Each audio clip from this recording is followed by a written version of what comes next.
PlanB Media, or as I like to call them, out-of-home octopus, a Thai company with tentacles wrapped around every square inch of public space, using every type of billboard humanity has ever invented. Billboards, digital screens, ads in trains, in malls, in airports. If there's a flat surface in Thailand, chances are PlanB has already slapped an ad on it. And even in Young Om song, there's one word, PlanB. เธอสวมชุดแฟนซีภาพเธอขึ้นบน Plan B เธอคือที่สุดเธอคือสุดที่รักของฉันเสมอไม่มีใครแทนที่ And they're big, they're everywhere, and somehow nobody really knows what the hell they actually do, besides, well, putting stuff on giant glowing screens. So I decided to find out, what does Plan B actually do? These guys generate almost 10 billion baht a year by essentially renting out rectangles of light. Iconic. Here's the deal. Plan B is Thailand's overlord of out-of-home advertising. Their core business model, take every possible public space, put a screen on it, and then sell that screen to brands who want you to feel bad about not having the latest iPhone. We're talking transit media, static billboards, digital billboards, in-mall advertising, airport media, and online media. And when they're not plastering ads everywhere, they're expanding into sports marketing, artist management, esports, and basically anything involving fans screaming at screens. So yeah, the business model is simple. Screens plus brands equal money. PlanB is a public company limited, which in Thai terms means we're fancy now. We're on the stock market. Please buy our shares. But how did all of this start? Flashback in 2005, a young guy named Parin, yes, from that family, the Rachata Chinsawadphan family. But instead of inheriting a giant lotus bedding supermarket empire, and he said, nah, I want to put ads on buses. And that's how PlanB Media was born. He started with tiny ad spaces in cinema bathrooms and golf courses. Then the Bangkok Mass Transit Authority opened bidding for bus ads. He joined, he won, he lost money, but he kept going anyway. This is on PlanB Media, one of Thailand's leading out-of-home media company. Today we're focusing on specifically on their commercial contract and business model. So how they actually make money beyond just putting on ads. Their business is built on two main pillars: traditional and digital media. Out-of-home media, billboard, transit, retail, airport, and more. Engaged marketing, these include sport marketing, artist management, event, and content production. That means their contract don't just promise space, they promise measurable reach so clients can better justify their spend. But PlanB doesn't just rent out their own panel, sometimes they are their tenant. In many cases, they enter long-term lease or concession agreement with property owner. These are not just short ad campaign contracts, they are long-term deal to operate media in their own space. Then comes the more creative side. Engagement marketing. PlanB is just not a billboard company.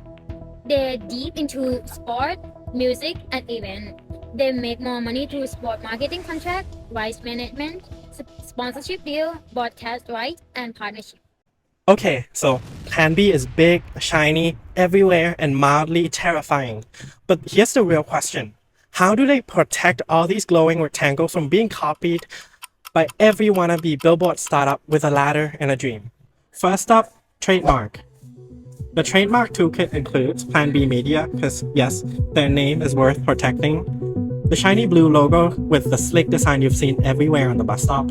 Catchy campaign names, slogans, the catchy stuff that makes people go, hey, that's PlanB.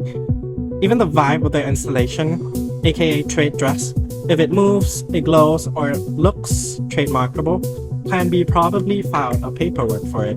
Next, copyright. This is the part that actually protects all the stuff PlanB created. And trust me, they create a lot. Billboard designs, digital layouts, animations, videos, presentation logos, brochures, software, scheduling system, location databases. Literally everything except your happiness bank balance after seeing those ads. Copyright lets PlanB say, hey competitor, no, you cannot copy our billboard format. No, you cannot steal our creative idea and pretend it's inspired. IP law does not care about your inspiration, sweetie. And yes, even if someone doesn't replicate every pixel, but they steal the core idea, that can be legally problematic for them. It's not just plagiarism in school, it's IP law level plagiarism. So, what exactly are we protecting with copyright? Here are some examples. Billboard design structures, technical drawings, digital content, promotional materials, photos, audience data or analytics. Basically, anything that isn't just some random stock photos from Google. And if anyone asks, why spend money on legal stuff? We tell them, because being awesome is expensive. Not as expensive as rebranding because someone copied your logo. And here's the twist most people don't know. PlanB doesn't own the screen. They also legally own some of the football you watch. Yes, your Cyclone Premier League night, your FA Cup morning, your Premier TV moment. PlanB will bring that to your eyes ball. Legally, yes. PlanB holds official broadcast intellectual property right for live football through strategic partnership and licensing agreement. Team up with Jasmine, one of Thailand's major right holder, and Monomax, the OTT streaming platform. Together, they secure right to broadcast English Premier League and FA Cup across Thailand, Cambodia, and Laos for 6 whole seasons. That's longer than most relationships. This right cover, live broadcast, rerun, highlight. Basically, anything legal way to show men kicking the balls on the scenes. Yep. And this uncasual right, this exclusive broadcast right, one of the strongest form of IP in sport media. Imagine a world where PlanB doesn't have IP protection. Tomorrow you wake up and see a new company called PlanC Media with the exact same logo but a bit more pixelated. You see Plan D screens pop up on BTS. You see Plan E posters replacing your bus ads. Chaos, absolute chaos. People see billboard and think, is that Plan B? Or is it Plan B's evil twin? Not ideal. IP keeps the world safe. Well, at least the world of billboards. So, trademarks, copyrights, and enough legal paperwork to fill an entire BTS station. Wait, are we done? Of course not.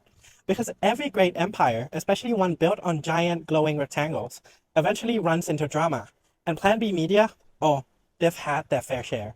Flashback to 2017. PlanB wins a major bidding for managing the commercial rights for the Football Association of Thailand, or FACT. Big win, big contract, big money. Then plot twist, someone claims Big Art helped PlanB win the contract, even though PlanB did not submit a bank guarantee. This is where Chanon law and contract law kicks in. In public procurement, if the bidder doesn't follow every single condition, including submitting a valid bank guarantee, the bidding can be deemed invalid. The contract can collapse, lawsuits can file. PlanB immediately hit back with, yes we did, here's the proof, please take a look at it with your eyes. According to the company's official clarification to the Stock Exchange of Thailand and multiple analysts, the bank guarantee was filed correctly, verified and completed under proper procedure. The company even prepared legal action to protect their rights if needed. Result, the accusation fizzled. In practice, the claim became legally irrelevant, the market calmed, and the shares recovered. This is when a Facebook post becomes a corporate law problem. A company director posted something, let's say, not very respectful towards pilots, indirectly directing Thai Airways into splash zone. Suddenly, the internet, the shareholders, and corporate governance law woke up at the same time. This is a classic case of personal liability plus corporate governance plus securities law. Even though the director posted as an individual, the law and reality say that a director's actions can hurt the company's reputation. Shareholder confidence can drop. The company's image can be damaged. Therefore, directors must uphold fiduciary duty and ethical standards. So, after digging through 20 years of screens, contracts, lawsuits, mergers, scandals, trademarks, bathroom ads, and billion-baht concession agreements, what have we learned? That PlanB Media isn't just a billboard company. It's legally fortified, contract-driven, IP-protected, disputes-tested titan of Thailand's advertising world.